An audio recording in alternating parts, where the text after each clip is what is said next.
Today we're gonna show you how to trim a brisket. So for the people who just starting or been doing this, you just can't throw a brisket on the smoker. You got a prime brisket right here, a CAB prime. You want to make sure you get it right. I have this motto I like to say. I'd rather cut some off and trim it right and lose it in the beginning of the cook than try to throw it on like it is to save as much as I can and lose a whole lot more of the brisket, or even almost all of it. So as you can see, this is a packer cut brisket. This is what you want. You can get it at your local butcher shop. Some bulk stores have them.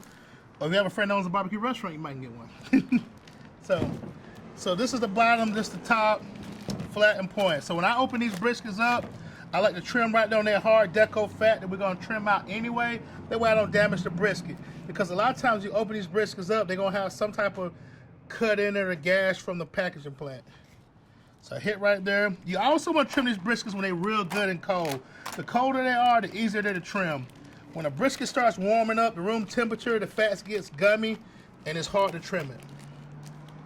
I use a 6-inch curve boning knife. It's easy, it's flexible. You don't have to get nothing real expensive. This is a regular restaurant supply. Try to keep your space clean as possible. Oop, not like that. I take this top glove off. I try to keep a clean hand and a dirty hand, so when I'm maneuvering, doing stuff, touching my slathers and all that. So this is that deco fat I was telling you about. We're gonna cut this out. This is not gonna render when you cook it.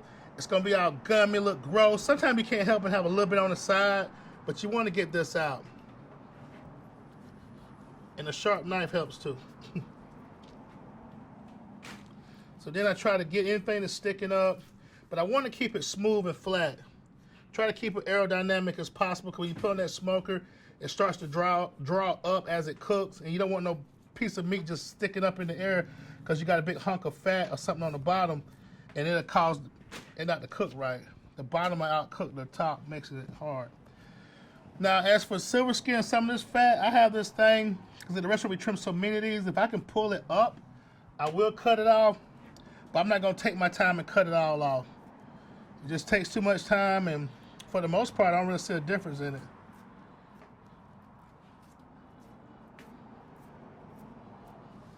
And once we get done trimming it, we're gonna slather it and put some seasoning on it. So anything, like I said, like sticks up, you don't spend too much time on this, because like I said, as it starts to warm up, it gets harder to trim. And you can't cut yourself, because that blade will jump on you. So that's good right there. Again, this is the bottom. When I get to the top of the brisket, I try to make sure I flatten it out, because it's been in that cryovac packaging all tight. I look at it, I say, this is what I want to do. I need 2 straight lines for 2 reasons. To keep it, formed, because it's important when it's cooking, it's important when you wrap it with the butcher paper, and it's important when you cut it on the cutting block. And also, I get to see how much fat I got, because you want to keep a 1/4 inch, no more than a 1/2 inch on top, to protect the brisket, but also allow that fat to render out and go down and break down the fibers of the meat.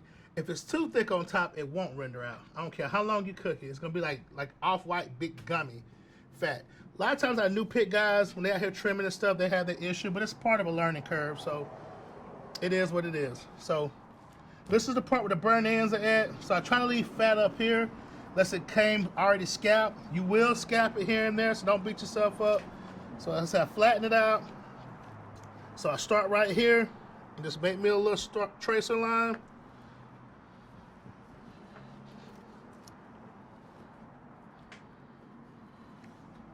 Now, stuff like this, we do separate the fat from the meat, make sausage out of it.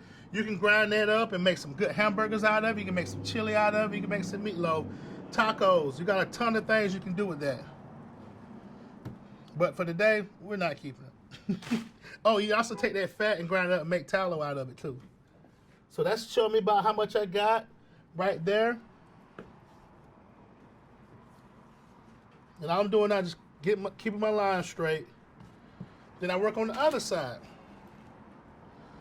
A little different since I'm left-handed, but so you can get to see it on the camera. So I do the same thing. So I already know this is not going to survive the cook, so this is going to have to be gone.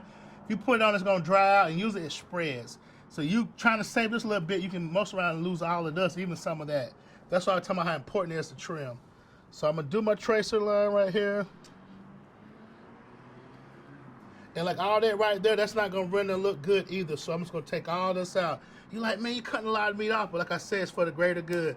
I'd rather lose this much in the beginning than when I cook it and lose a lot.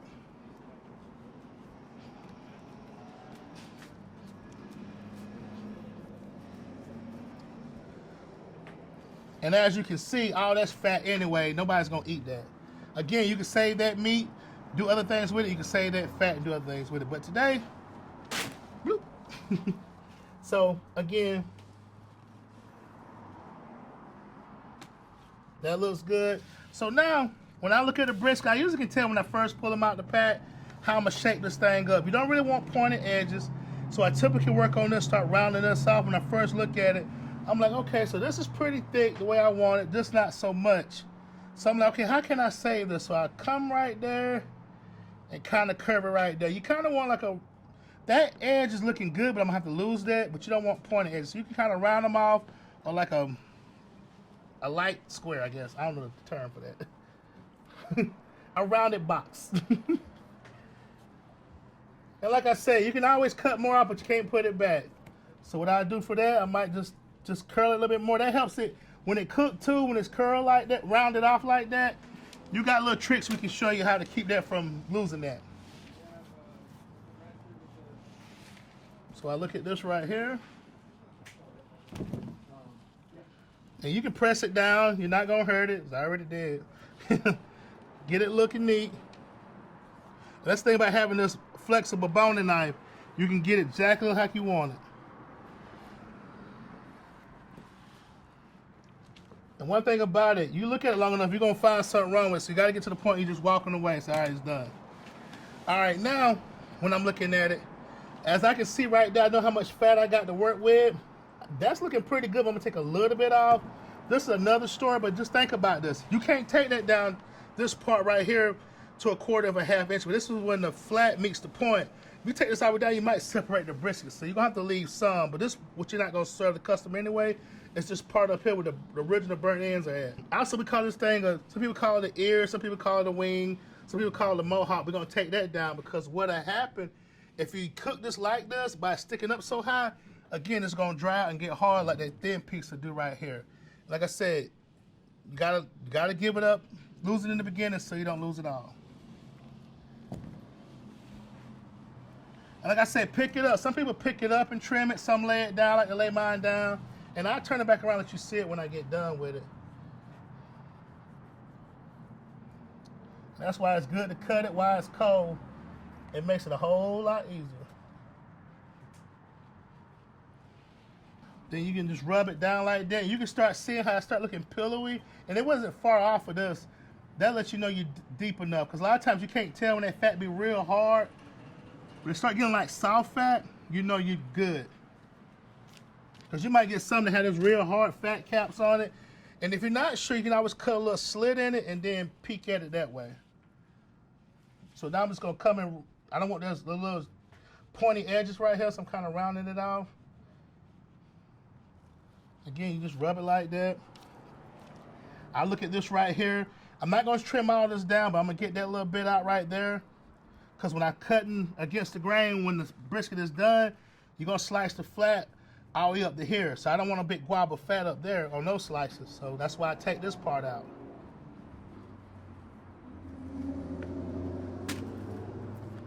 You can always go back and get little stuff like this.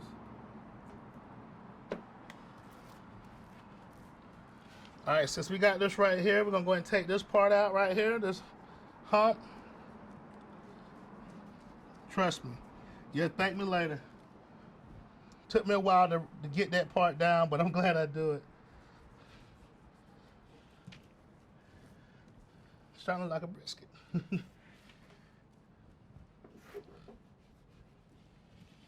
That's some good marbling right there too, but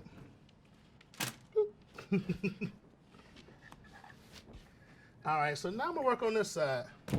Again, I don't want to take all this off. That's why when I was making my straight lines, I stopped right here. What I like to do, you can tell like it's a ridge right here on the brisket. I like to take my blade flat to that so I can hit it. And that's like my guide so I don't go too deep. Sometimes you're going to scalp it. It happens to the best of us, but it gives you like a good indicator where to start at. So I just take it, cut like that.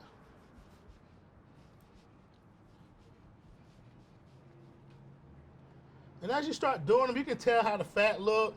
You get a feel for that. That's getting a little close right there. So you gotta watch that. But it's all good. It's not the end of the world.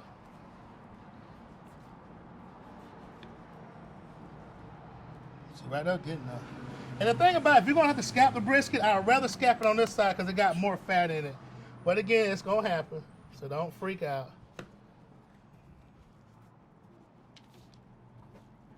Like I said, this fat right here, when you can grind it up, you can make beef tallow out of it. Take a look at it. It got that little edge right. I'm gonna take that edge out.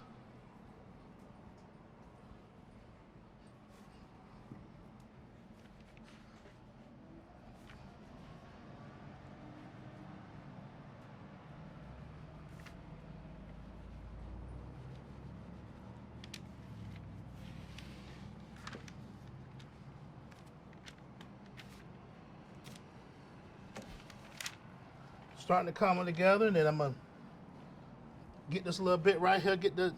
I want to keep it clean and neat, much as I can. Have clean lines.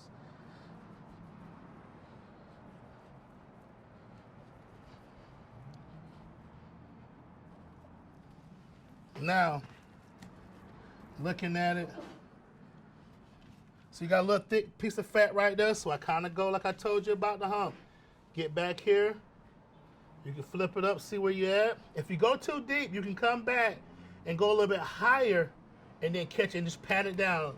If you scalp it or make a cut too deep on the brisket, you just lay it back down. Just don't put no slather or seasoning up under there. It won't make it. It ain't the end of the world. It just won't look right. I start back right here and just follow it. Let the fat talk to me.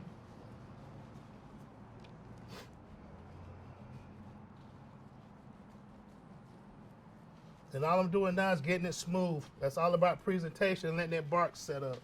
Because once you start cooking this thing, anything you miss, you'll see it.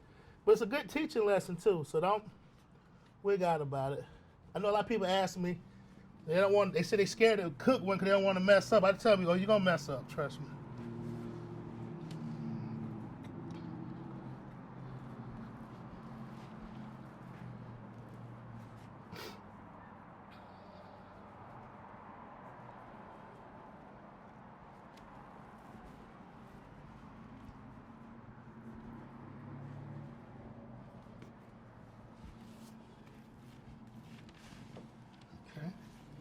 So then, everything's looking good on it.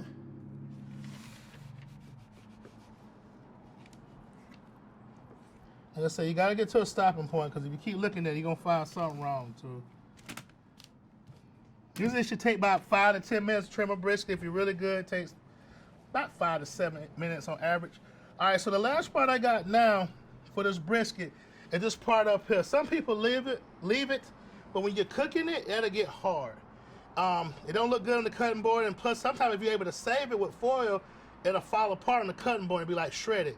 It's still very tasty. It's gonna be delicious. You can make burgers out of it. I mean, make chopped beef sandwiches out of it, make tacos out of it. But we try to keep it all intact as much as we can. So what I do, I like to round mine off a little bit. So I kind of get like that.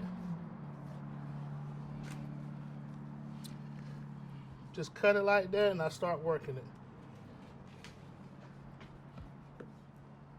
Still trying to keep it round. You don't want no flat edges. Sometimes you make a mistake and you can't help it because you don't want to cut too much off, but I just try to I take my knife and I curve it. I go down with it like that. Just round it off. And that helps with that fire because you put this part toward the firebox in the beginning of the cook and this towards the exhaust, the flat, but when we wrap it, we turn it around so they can cook even.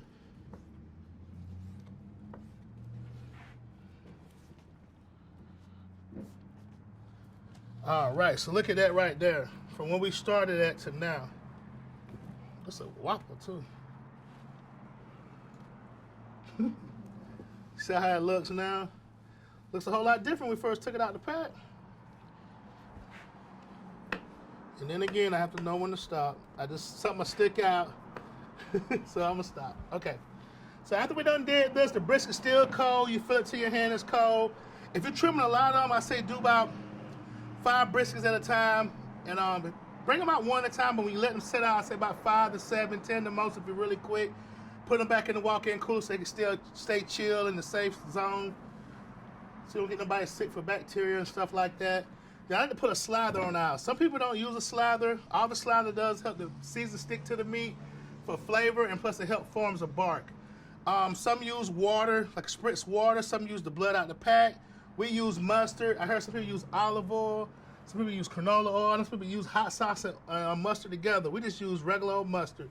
We don't get anything fancy. Some people mix this with pickle juice. Some people cut it with water. We just use regular old mustard. So we just get it out like this. You don't need a whole lot. I told you guys, I see something sticking out, but I'm gonna stop. You gotta stop, because if not, you'll stay out here all day. If you're doing competition, then I would pay a little more close attention to it. Stop. So I take this right here. You just need a little bit, you don't need a lot.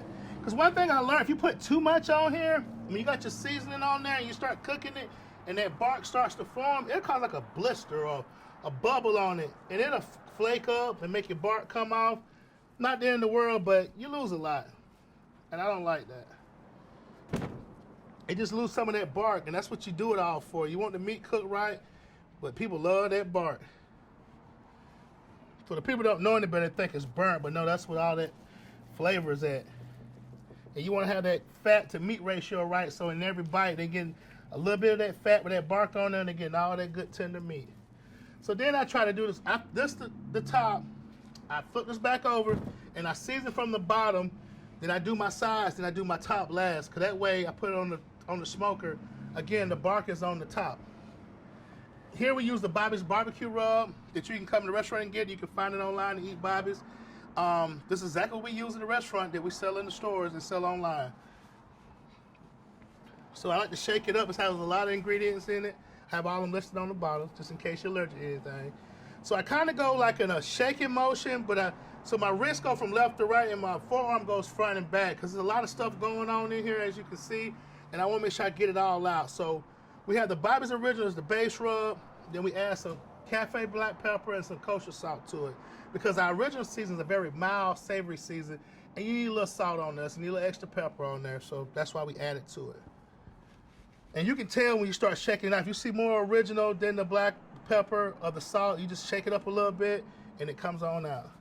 But you need some big holes on top too to make sure you get it out good. Or you can just free pour it. So I like to do it in a pass so I can see what's got season on and what doesn't.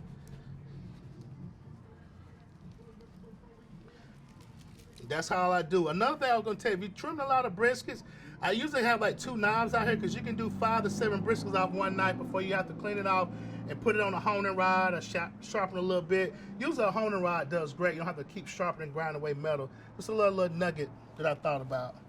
I hit this point, get this edge right here. Now if you do a lot of these too, you can tip the brisket and dip it on this seasoning too, because this stuff is not cheap, especially black pepper. Hit my sides. And I'll tell you why in a few seconds why I do that. Hit the bottom, hit the sides.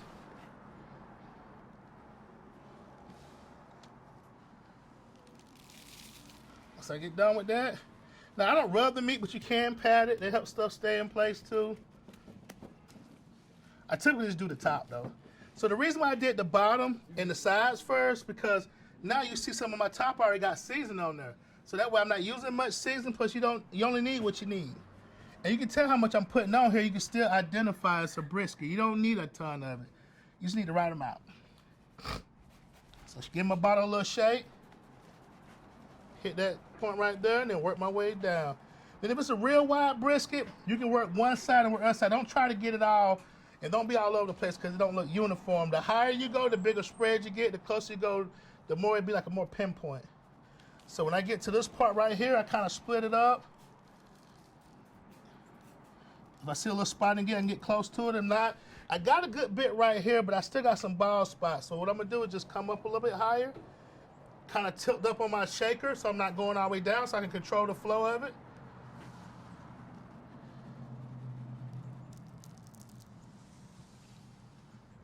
That's it. Like I said, if you look at it, you're like, oh, I can put a little bit right there. So you just tilt it up and do it that way. Or you can also pick it up like that and use this stuff on the cutting board. And that's how we trim a brisket. That's how we slap. That's how we season it. When we put it on the smoker, we put this towards the firebox, the point. Put the flat towards the exhaust. Even if you're using a pellet grill or a green egg, you know your smoker for the most part where the hot spots are at. And if you're not sure, another little trick I give you, get some canned biscuits. Space them out in the smoker, cook them, the temperature that it says on the can. Then when you take a picture of them, the ones that get darker first are your hot spots. So a little tip about learning hot spots on your smoker. And that's it. If you got any questions, just holler me in the comments. Have a great day.